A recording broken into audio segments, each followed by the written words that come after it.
Reverend Al Sharpton, Andre Michael LeChan, and Jennifer Jones Austin. In for Reverend Sharpton, who's in Sacramento today. He delivered the eulogy for Stephon Clark, who was shot 20 times and killed by police, and his protests has erupted all over the city.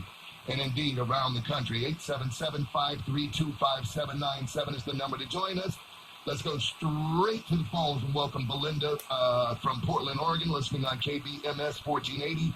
Belinda, welcome to Keeping It Real with Reverend Al Sharpton. You got Jennifer Jones Austin. Your thoughts? Yeah, and I just wanted to finish by saying that the attorney we had was from out of town. He was the guy, the same attorney that Rodney Hood King had, but assistant was from local. And I found out later that he was with the DA's office as well.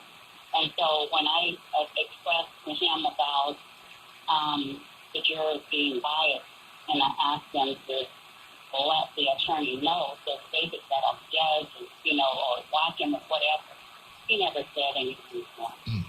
And so, just be careful. Linda, you have our deepest sympathy for what happened to your cousin, and just continue to hold your head up. Thank you so much for the call. I hate to let you go, but I do want to try to get everybody in before the end of the show. Jennifer, your thoughts about what Belinda had to say. Jennifer, still with us? Can you hear me? Yes, I can hear you now. Much better. Go ahead. I was sharing that I'm so glad that she called, that Linda called, and I'm so glad that the other callers who called and shared their experiences are speaking up, because we learn from others' experiences, what is happening in these systems, and we know more about how to better arm ourselves and prepare. What we see at every turn is there is injustice, not just, what's happening on the streets with respect to police activity, but we also see injustice when it comes to lawyers handling cases, to judges handling cases, to court officers, all of that.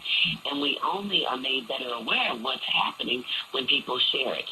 One of the biggest injustices in this system, in this whole criminal justice system, was talked to just a few minutes ago by the caller right before Glenda, who talked about the excessive fines, and very often when you have attorneys that are trying to get you to take plea agreements for things you haven't done.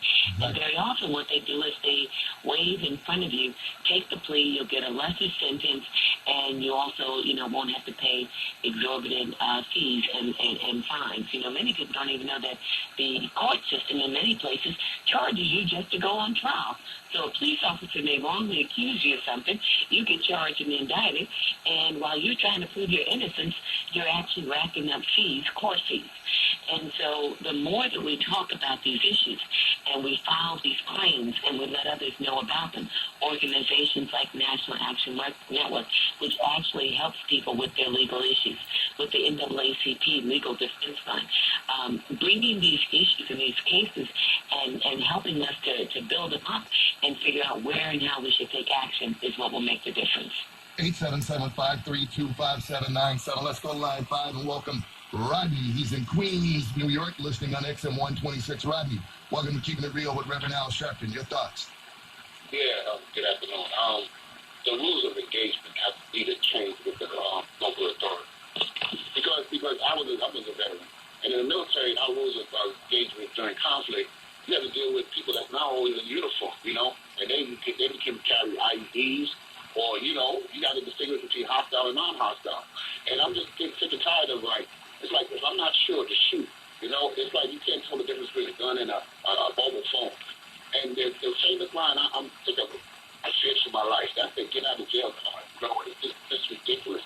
The rules of engagement need to change with police. Let me ask you a question, Rodney. If we had majority black cops shooting young white kids, you think we'd see some address to these issues? And they'd be putting them under the jail. We appreciate that call, Rodney. Quick, fast, in a hurry. They can put them under the jail. Yeah. Thank you, sir. Appreciate You that know, call. what's important to note, I think you both are absolutely right. If the tables would turn, we wouldn't be on the phone having this conversation. We wouldn't be talking about why we can't get a prosecution and why we can't get an indictment and why we can't get a trial, why we can't get a conviction. We wouldn't be having this conversation. That said, it's also important to know that there's a lot of research that's out there that shows that even when you put more black cops on the police force, we still see a lot of these activities. And, that relates a lot to the training. But you know what? A lot of times the black cops are worse than the white ones when they stop it.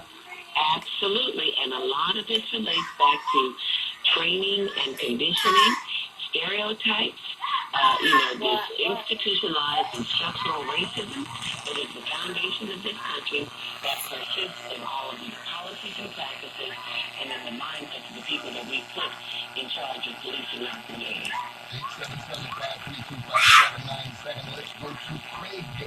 Joining us from Chicago, SNL 1690 WVOA. Craig, I think you tried to get in work, but you weren't listening over the phone, and we had to hang up on you. Go ahead. Yeah, fellas, I'm sorry. Good afternoon, you guys. My mute was on. I apologize. Yeah.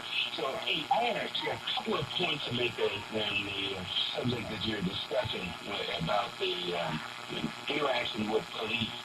And then right now, I don't see, even with all the political activity and protesting that we would do, any pathways that would make these officers and the institutions more specifically change their behavior. We need to figure out a way, and I'm not sure exactly what this is other than politically, but we need to get them to change their behavior because it's in their interest to change their behavior. Right now, if they were to do that, it wouldn't be. I mean, they're killing people and they're getting away with it, and no one's getting, they didn't get charged, but they're not suffering any real cost for this sort of behavior on their part. And we can figure out a way to get people in office like we're hoping that Kim Fox would be here in Chicago, someone who will hold the people accountable and basically apply the same rules to everybody all the time. Then we might be able to see some change. But I think that's probably where our focus should be on changing those rules locally to make it in their interest for us to win. And right now it is. Craig, we appreciate your call. Thank you so much. Jennifer, in all fairness to law enforcement, they are in very dangerous situations, and they have to make a split-second decision. Why does it seem that their split-second decisions always end up in some poor black kid murdered on the street? Something has to change. This cannot keep going on. Your thoughts, Jennifer, initially? I've been asking the same question. Why does the gut decision always seem to more often than not result in an unnecessary, unwarranted, overly excessive use of force, at least from the vantage point of most of us who nowadays are looking at the video footage and wondering, well, where was the gun? Or how did you really think that you were in danger? And what I am repeatedly told when I ask this question of law enforcement officers is that in many instances we are instructed not to shoot to maim, but we're instructed to shoot to kill if we feel that we are under threat. So we need to be working on not just, what are their policing practices, but what in the first place makes you think that you are under threat?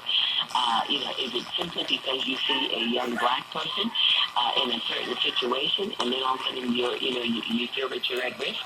We need to be asking those questions and to look at the psychology and to actually look at the psychological training that these officers undergo, as well as the training that they are given in terms of how and when to use their weapons.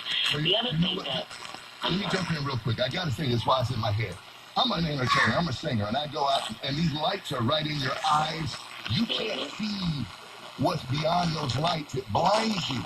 But the people on the other side can see.